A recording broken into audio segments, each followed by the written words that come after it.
It began as an ordinary afternoon. Laughter filled the air as children chased dreams.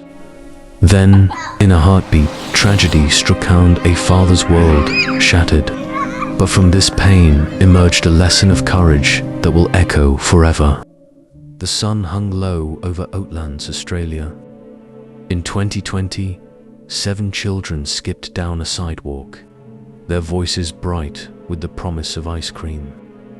Among them were Anthony, 13, Angelina, 12, and Sienna, 8 siblings bound by love. Their cousin Veronique, 11, joined them, a tight-knit family unit. The day felt alive until a shadow loomed. Samuel Davidson, 29, gripped the wheel of his 4-wheel drive ute, drunk and drug-affected, 3 times over the legal alcohol limit. His life spiraled out of control, a binge-drinking habit, born from the grief of losing his sister to cystic fibrosis years before, had led him here. With a passenger beside him, he ran a red light. The car veered, tires screeched, then silence. The scene was chaos. For children lay lifeless Anthony, Angelina, Sienna, and Veronique, gone in an instant. 3 others fought for survival. For Danny, Abdallah, their father, time stopped. He rushed to the wreckage, his heart breaking as he held his children, unsure if they lived. Rage burned. Yet, amidst the carnage, a different choice took root. Samuel faced justice. Arrested with a blood alcohol reading of 0.150, he was sentenced to 20 years in prison, with a 15-year non-parole period. Behind bars, his days are a cage 17 hours, locked in cell 428, surrounded by razor wire and regret. He works the yard, organizes his sparse belongings, and wrestles with memories. I think about those kids all the time, he admits, his voice trembling. 5 years later, Danny stands on a construction site, the weight of loss etched in his eyes. His surviving children's birthdays bring both joy and sorrow. I could get obsessed with rewriting that day, he says, but it would eat me alive. Instead, he chooses a path few could imagine. Days after the tragedy, his wife Leela stunned the world with forgiveness.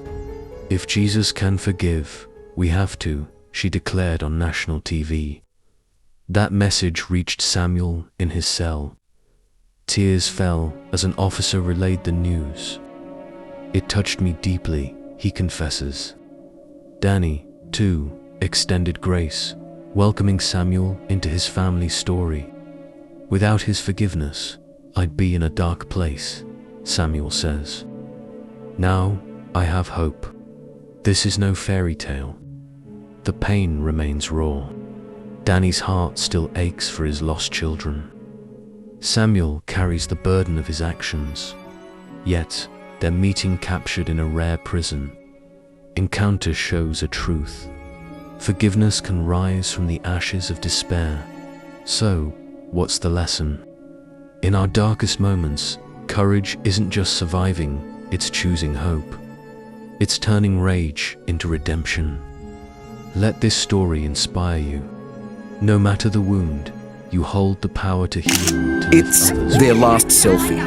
That was amazing! That was like a couple minutes before the crash. They only walked for 10 minutes, not even. 10 minutes, 15 minutes, yeah. And it just turned into something it was sunlight, and as soon as that happened, it just became dark.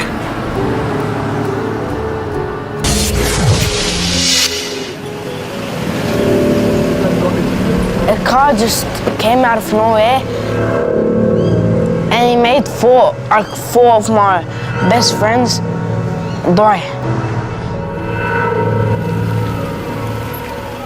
Car just came and hit us from the back. I just felt this big dash of wind. But when I got up, the car was running over the bike, so I still saw the car still driving on the footpath, and like the bike just popped. Because who was on the bike? The passenger, he came down to me and he was like to me, "I'm so sorry," and he was hitting his face. I was like, I tried to see if Angelina was breathing. She wasn't. I ran to all the bodies. They weren't breathing. Even he wasn't breathing. I went up to him. I was like, "Charbel, please wake up." Sienna, I couldn't see her because like she was inside the fence with her head down, and I didn't want to go up to her. And Veronique was like the hardest one to go to because she was over the fence. Was behind them. Because the accident, it's only one street away from my house.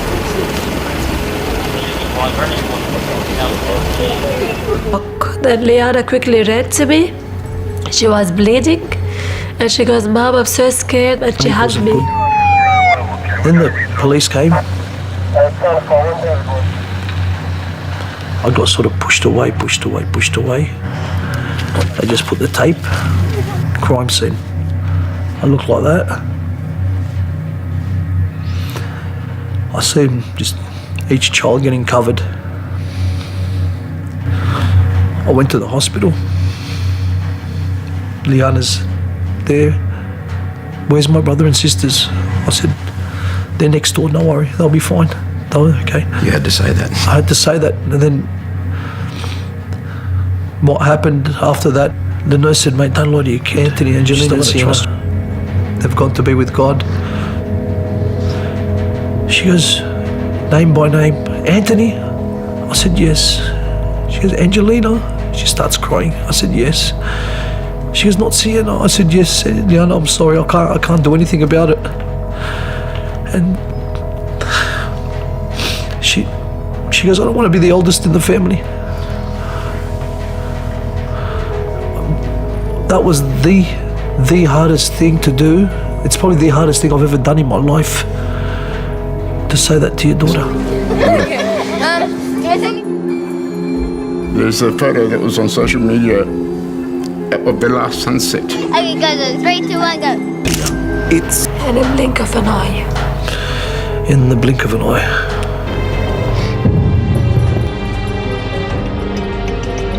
I've asked him, "Please just let me go down and hug her."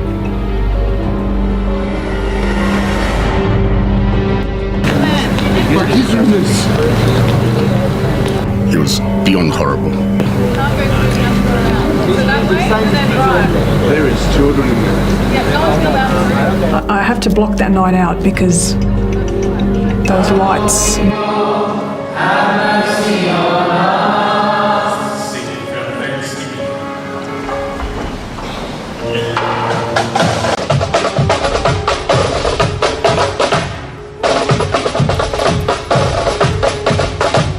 That very moving vision I saw of you leading the drums was quite extraordinary. At a funeral? Yeah. I didn't know how sad I was going to be or what I was capable to do, but I guess I just did it for her. So. Found that strength for your sister. Yeah.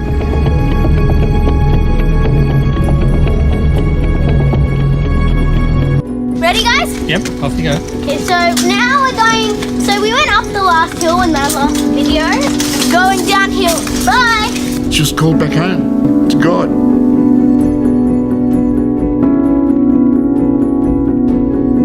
And I will see her again. With my faith, I know she's with her grandparents that she never got to meet on earth. And knowing the sense of humour she had, and that my mother had, I just feel sorry for everybody else up there, you know?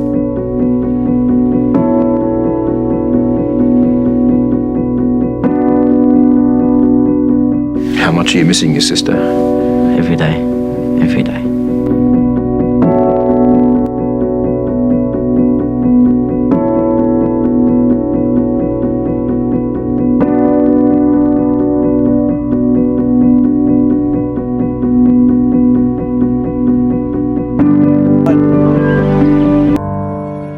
And I hear my son, Anthony. He goes, "Dad, I'm not here. You bury me." I was in my suit. I told the undertaker, I said, move, mate. I grabbed this shovel and I just started digging the dirt and throwing it in. As soon as I grabbed it, the whole crowd, you could hear a pin drop. They just went all quiet. Then I grabbed the shovel and I said to the crowd, guys, listen, my kids aren't here. Do you want to see where they are? Okay, they're up there. They're in heaven.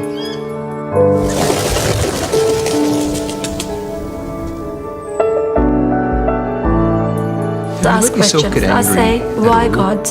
Why did you take my kids? Why did you put us in this position? What do you want from us? Right now, I feel like I'm calling God and I'm getting his answering machine. I feel that I don't want to know why, but the how. How am I going to live my life without my daughter? Hearing her laugh, her beautiful blue eyes looking at me. I get frustrated. Yeah, I get angry. I'm human. I have those conversations with him. You just got to... What do you say to him? What do I say? I cry when I pray, sometimes. I ask him, why would you do it to me for? Why? Why me?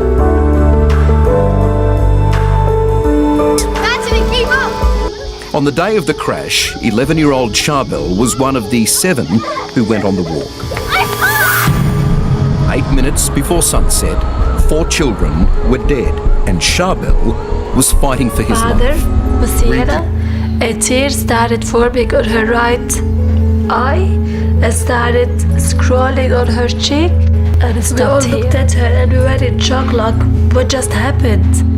At the White Lady funeral, she saw it and she goes, I've been 25 years in the industry and I've never seen anything like that in my life. And I guess this is God giving us a sign of reassurance that, yes, they are with me.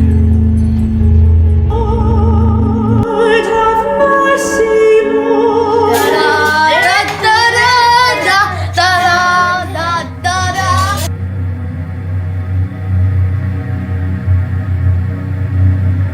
You've missed out too much. They were made for heaven. They're angels. They're watching all of us. These kids, they shook the world.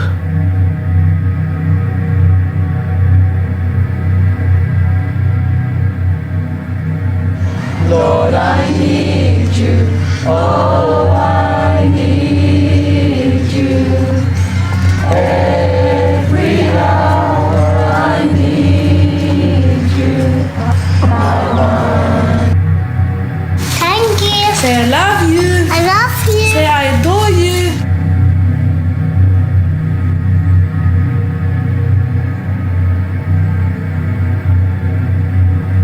I miss them so much.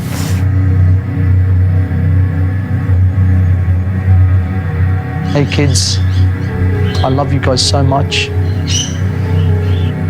We all miss you guys and can't wait to see you guys again. All of my days and every minute of the day, you'll always be in my mind. And I'll always remember the good times and share the good stories about you guys. I'm proud of you all and I love you.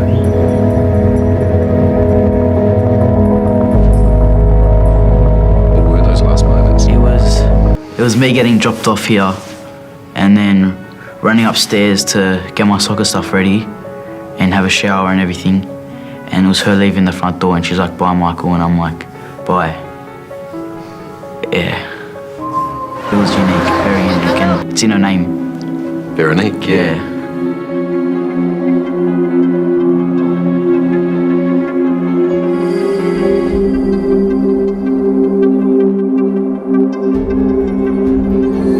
Very, very cheeky.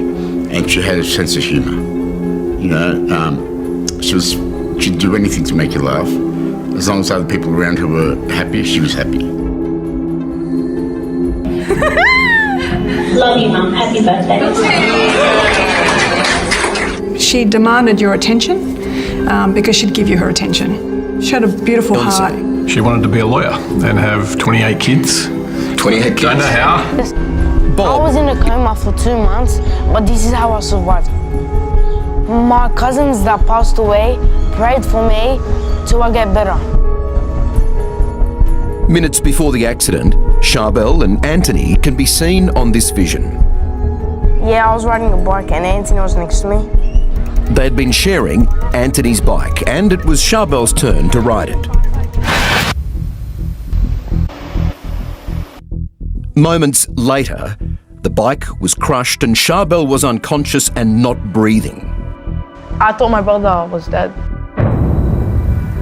I was like, Charbel, please wake up. People just came to CPR and they was like, Charbel's breathing. But he was critically ill. He was raced to hospital. He was in a coma for 2 months and a half. Charbel wasn't expected to live.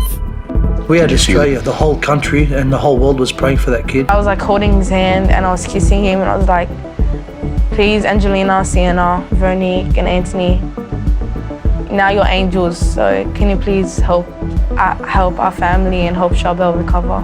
I was praying to them to help us. In April, more than 2 months after the crash, Charbel opened his eyes.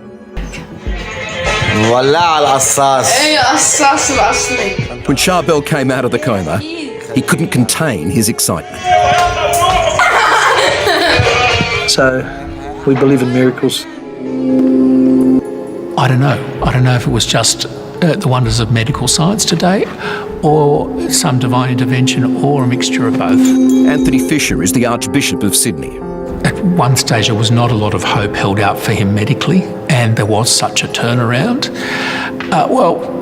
It's natural for people of faith to see that as miraculous, to see that as another sign of God's embrace, of God's love in their life, and maybe the deceased praying for him in God's court. I believe that the kids helped him a lot, so that's why he came back. I know that helped Charbel. I know. That's how I got back alive. He told me he's gonna marry someone really cute. Best mate.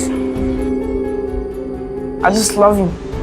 I wish what happened to him happened to me. And what happened to me happened to him. Like he wished that he was the one that died and he wished that Anthony's the one that survived.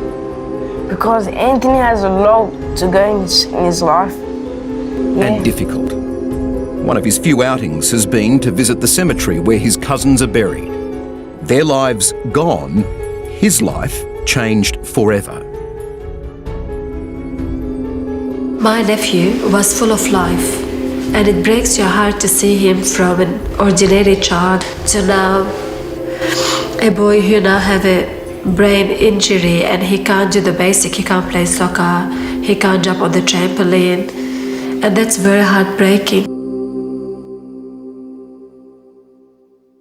Now I'm not as fast as I was, and I'm not as good as I was. Yeah.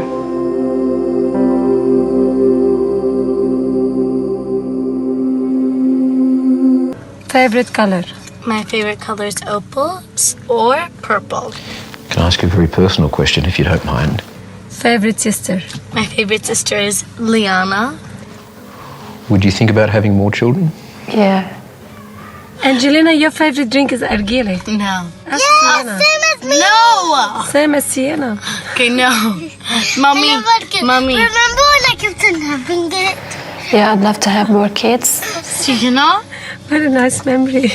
And I've got a video of Sienna telling me, hurry up, Mom, and have more kids.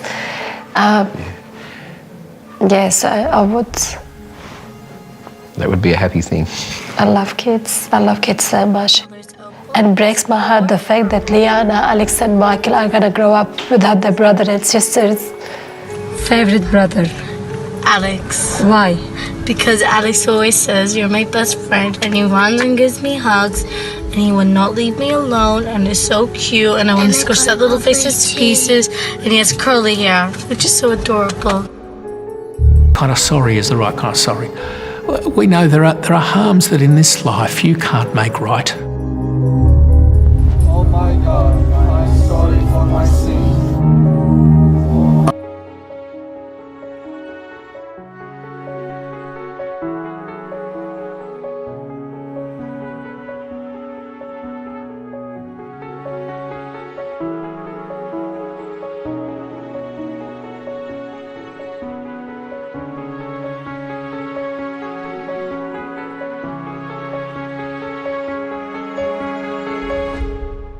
Anthony.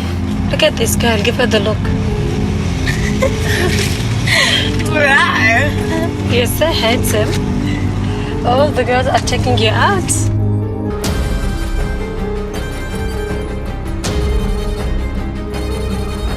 How's it going? Good, how are you? Good, brother. What's happening? Good to see you. You well? Yeah, I'm well. Yeah, no, you're looking good. Thank you. So are you. Thank you for... When you first heard that Danny might wanted to have met you or caught up in here, Yep. what was your reaction? I was blown away. I was very, very thankful for him to want to meet me. It meant that I've got a second chance at life here. What do you ask of Danny now, sitting beside him? Look, he's given me everything, to be honest. He's forgiven me. That's massive. I can't really ask for more than that.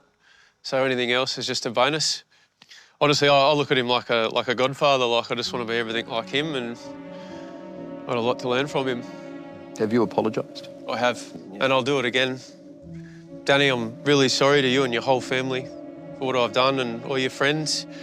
And I'm also sorry to all the emergency services that turned up to that day and had to deal with what they dealt with. And I'm sorry to everyone, even the neighbours that were on the scene. Everyone that I've affected, I apologise. And I'm deeply sorry, and I regret it for the rest of my life. Yeah, I've forgiven you already. Thanks, brother. Yeah.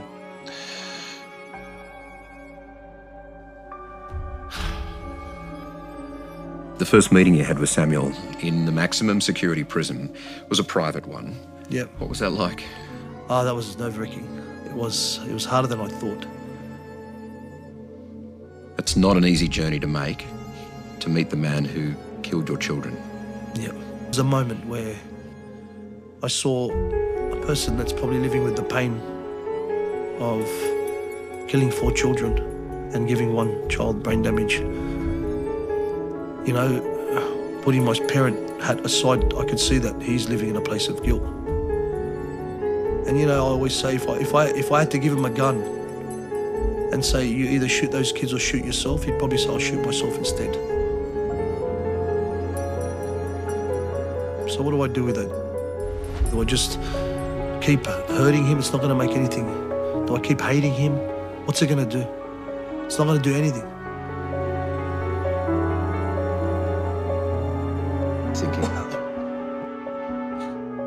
Look, I'm lost for words, to be honest. It's just... I hate that it happened, and I hate that I'm responsible for it. And, yeah, look, words can't describe how sorry I am for that day, and yeah, I just want to do everything right.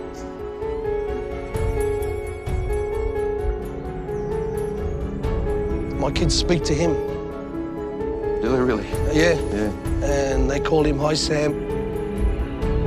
They know every night they get on their knees before they go to bed and offer up a prayer for him. You know, and our faith has now become one. So your surviving children pray for Samuel? Yeah. That is extraordinary, Samuel. It's incredible. Beautiful. That's what Layla would say. Oh, really? Yeah. Your wife would see this as a moment? The 4 kids, the 4... 100%. Isn't that something? Yeah, she always notices things, I thought. 4 birds in song right now, and we're talking about 4 kids who were lost. Yeah. It's beautiful. There's no deeper sorrow than the loss of 4 children. But from that heartbreak, the Abdullah family has offered something extraordinary. A message of forgiveness. Program. Our Father, give us this day our daily bread, and forgive us our trespasses. Together, Danny and Samuel's journey may not only inspire others, but help save lives. That's a very big thing that you and your family have done as well. A turning point few have seen before. I believe in miracles, they still happen. Have you seen it happen like this before? No. It's very real. Nothing short of a miracle.